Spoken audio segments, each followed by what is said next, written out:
मार्च करने, निंदा करने, ट्विटर पे ट्रेंडिंग करने, फेसबुक पे फोटो शेयर करने से धर्मांतरण नहीं रुके। मैं बार बार कह रहा हूं, धर्मांतरण को रोकने के लिए कठोर कानून बनाना पड़ेगा।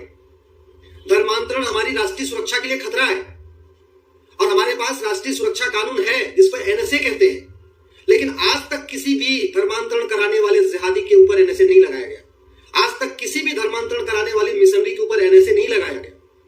आखिर एनएसए, नेशनल सिक्योरिटी एक्ट, किस लिए बना हुआ? हम धर्मांतरण को राष्ट्रीय सुरक्षा के लिए खतरा क्यों नहीं घोषित कर रहे?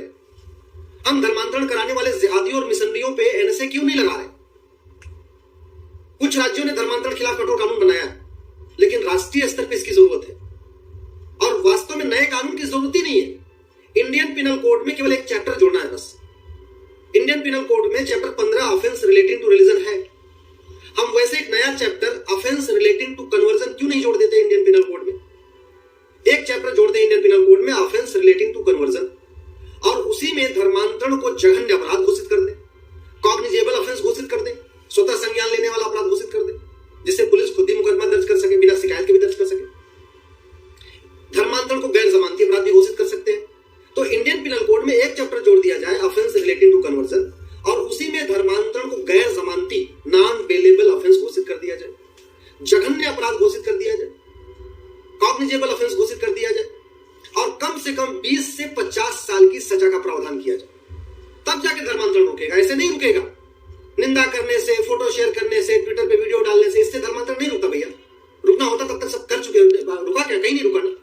अब तो नया गेमिंग जिहाद और आगे, लव जिहाद चल रहा था, लैंड जिहाद चल रहा था, मजार जिहाद चल रहा था, दरगाह जिहाद चल रहा था, अभी नया और आ गया, अब तो गेमिंग जिहाद भी आ गया। धर्मांतरण के लिए विदेशों से फंडिंग होती है, खाड़ी देशों से हवाला के जरिए आती है और पश्चिम देशों से एफसीआरए के जरिए आती है। एफसीआरए का कानून 2010 में कांग्रेस की सरकार ने केवल धर्मांतरण कराने वाले मिशनरियों को फंडिंग करने के लिए बनाया था। उस एफसीआरए कानून को हम क्यों नहीं खत्म कर रहे? जब तक एफसीआरए कानून खत्म नहीं होगा तब तक विदेशी फंडिंग नहीं रुकेगी। धर्मांतरण के लिए खाड़ी देशों से हवाला के जरिए पैसा आ रहा है। हम हवाला जो करते हैं उनको फांसी देने का कानून क्यों नहीं बना रहे? किसने रोका हमको कानून बनाने से? किसने रोका हमें कानूनों को बदलने से?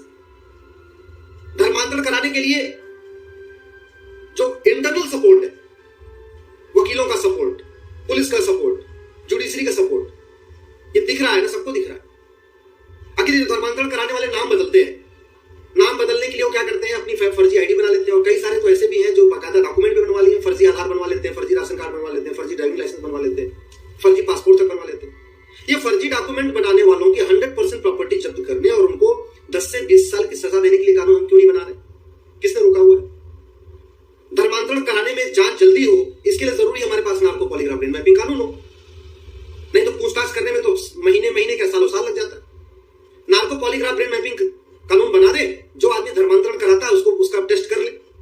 नार्को पॉलीग्राफ ब्रेन मैपिंग करते ही पता चल जाएगा कि ये आदमी जो धर्मांतरण करा रहा है इसके आका कौन कौन है और इसमें कौन कौन इन्वॉल्व है, कितना बड़ा रैकेट है, इंटरनेशनल फंडिंग हो रही है, नेशनल फंडिंग हो रही है, भारत के अंदर का गिरोह है या कोई भारत के बाहर का गिरोह भी काम कर रहा है। तो नार्को पॉलीग्राफ ब्रेन मैपिंग कानून क्यों नहीं बना रहे? धर्मांतरण रोकने के लिए हमें पुलिस चार्टर लागू करना पड़ेगा। 1 घंटे के अंदर एफआईआर और 1 महीने के अंदर जांच पूरी। पुलिस चार्टर लागू करना पड़ेगा, कानून बनाना पड़ेगा। भाई पुलिस को 1 हफ्ते के अंदर 1 घंटे में एफआईआर करना है और 1 महीने के अंदर जांच पूरी करके चार्जशीट फाइल कर देना। तो जब तक 1861 का कानून चल रहा है तब तक ये हो ही नहीं सकता। 1861 का अंग्रेजों वाला कानून फेंकना पड़ेगा और एक नया कानून बनाना पड़ेगा। धर्मांतरण के मुकदमे जब कोर्ट में जाते हैं तो 10 साल 20 साल चलते रहते हैं, 30-30 साल चलते रहते हैं और कई बार सबूत के अभाव में छूट जाते हैं।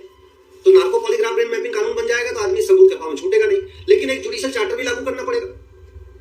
1872 का एविडेंस एक्ट बदलना पड़ेगा और जुडिशियल चार्टर लागू करना पड़ेगा कि कोर्ट को हर हालत में 1 साल के अंदर इस मुकदमे का फैसला करना। ऐसे ही धर्मांतरण कराने वालों के पास बड़ी प्रॉपर्टी होती है, उनकी प्रॉपर्टी कैसे पकड़ में आएगी? वो तब पकड़ में आएगी जब प्रॉपर्टी को आधार से लिंक करने के लिए कानून बना दे। प्रॉपर्टी को आधार से लिंक करने का कानून बनाते ही अपने आप पता चल जाएगा किसके पास कितने करोड़ की प्रॉपर्टी है, बेनामी प्रॉपर्टी। तो संपत्ति को आधार से लिंक करने के लिए भी कानून बनाना पड़ेगा।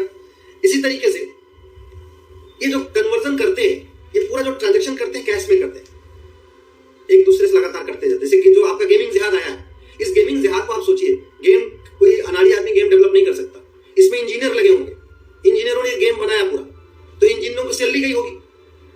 अगर हम ये कर दें कि 5,000 रुपए से महंगे सामान का कैश लेन देन बंद हो जाएगा, 50,000 रुपए से महंगी संपत्ति के लिए आधार मैंडेटरी हो जाएगा। तो ये जिन इंजीनियरों ने ये गेम बनाया है वो क्या करेंगे? फट से पकड़ में आ जाएंगे। पैसा भाई जैसे उनको पैसा मिलेगा, कैश लेन देन हो ही नहीं सकता 5,000 से ऊपर। तो किसने इस गेम को डिजाइन किया, किसने इस गेम को बनाया, और इस गेम को बनाने में फंडिंग कहां से आई, वो भी पकड़ में आ जाएगी। इसलिए मैं बार बार कह रहा हूं, धर्मांतरण रोकने के लिए सठे साठ्यम समाचरे सिद्धांत के अनुसार ये 10 कानून बनाना पड़ेगा। ये 10 कानून बना दे, न कैंडल मार्च करना पड़ेगा, न ट्विटर पे ट्रेंडिंग करनी पड़ेगी, न फेसबुक पे फोटो शेयर होगी, न कोई साक्षी मरेगी, न कोई श्रद्धा मरेगी। सब धर्मांतरण एकदम खत्म हो जाएगा। धर्मांतरण लाइलाज बीमारी नहीं है। चीन में धर्मांतरण नहीं होता, सिंगापुर में धर्मांतरण नहीं होता, कोरिया में धर्मांतरण नहीं होता। भारत में होता है क्योंकि पुलिस व्यवस्था यहाँ बेकार हो चुकी है, न्यायिक व्यवस्था सड़ चुकी है, सजा होती नहीं है, नार्को पॉलीग्राफ ब्रेन मैपिंग कानून है नहीं, विदेशी फंडिंग को कोई रोक नहीं है, फंडिंग आज भी आ रही है। इसलिए जब तक ये 10 कानून जो मैंने आपको बताया ये नहीं होगा, धर्मांतरण नहीं रुकेगा। आप मेरी बात से सहमत हैं तो प्लीज इस वीडियो को कम से कम 10 लोगों को जरूर भेजिए।